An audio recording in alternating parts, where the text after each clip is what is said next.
हम सब जानते हैं कि जय भीम का मतलब क्या है। जय भीम का मतलब है डॉक्टर आम्बेडकर की जय। डॉक्टर आम्बेडकर की जय का मतलब है उनकी विरासत और आदर्शों तथा उनके द्वारा देश को दिए गए संविधान, इन सब की जय। डॉक्टर आम्बेडकर के नेतृत्व में बना हमारा संविधान सभी देशवासियों को समानता का मूल अधिकार देता है। इस मूल अधिकार के कारण हर एक भारतवासी गरिमा में पूर्ण जीवन जी सकता है।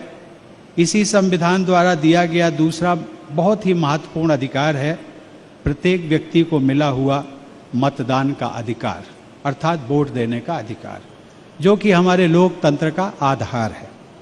देश के गरीब, पिछड़े और वंचित वर्गों के लिए इन दोनों अधिकारों का विशेष महत्व है।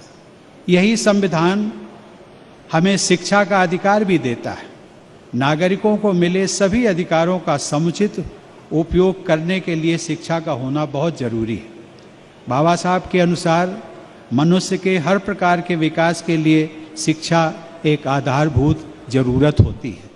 इसलिए उन्होंने इन वर्गों को जो नारा दिया था, जिसमें कहा गया था कि शिक्षित बनो, संगठित रहो और संघर्ष करो, उसमें भी हम सब देखते हैं कि बाबा साहब ने शिक्षा को ही प्राथमिकता दी थी।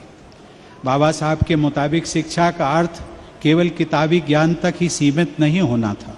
उनका कहना था कि शिक्षा मनुष्य की प्रगति की कसौटी है। मित्रों, बाबा साहब के जीवन के बारे में जानकर सभी को, खासकर युवाओं को बहुत प्रेरणा मिलती है। कदम कदम पर अभाव, अपमान और अड़चनों का सामना करते हुए वंचित समाज के एक बालक ने दुनिया के सबसे सम्मानित विश्वविद्यालयों में असाधारण विद्यार्थी के रूप में सम्मान अर्जित किया था। जब वे केवल 27 वर्ष के थे तब उनका एक महत्वपूर्ण लेख प्रकाशित हुआ था, जिसका नाम था small holdings in India and their remedy. उस लेख के द्वारा डॉक्टर आम्बेडकर एक अर्थशास्त्री के रूप में स्थापित हो गए थे। बाबा साहब के जीवन का एक और महत्वपूर्ण पहलू यह है कि उन्होंने अपने सार्वजनिक जीवन में सदैव अहिंसा और करुणा का मार्ग चुना। जिन मुद्दों पर बाबा साहब को आम जनता का हित दिखता था, उन मुद्दों को वो हमेशा अहिंसा के रास्ते पर चलकर आगे बढ़ाते रहे और अंततोगत्वा उन्हें सफलता भी मिली। देश की महिलाओं को संपत्ति में बराबरी का दर्जा दिलाने के लिए उन्होंने केंद्रीय मंत्रिमंडल से इस्तीफा तक दे दिया था। उन्होंने समाज के कमजोर वर्गों, अनुसूचित जाति, अनुसूचित जनजाति और पिछड़ों के कल्याण की बात की, लेकिन इस सब के लिए उनका रास्ता हमेशा अहिंसात्मक ही रहा।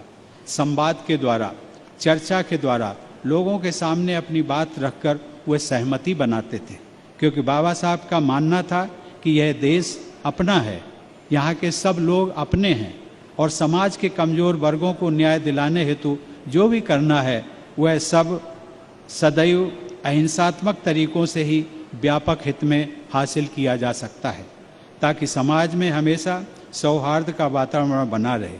संविधान सभा में दिए गए अपने अंतिम भाषण में बाबा साहब ने कहा था कि अब हमारे पास विरोध व्यक्त करने के संवैधानिक तरीके मौजूद हैं, इसलिए हमें अराजकता से बचना चाहिए।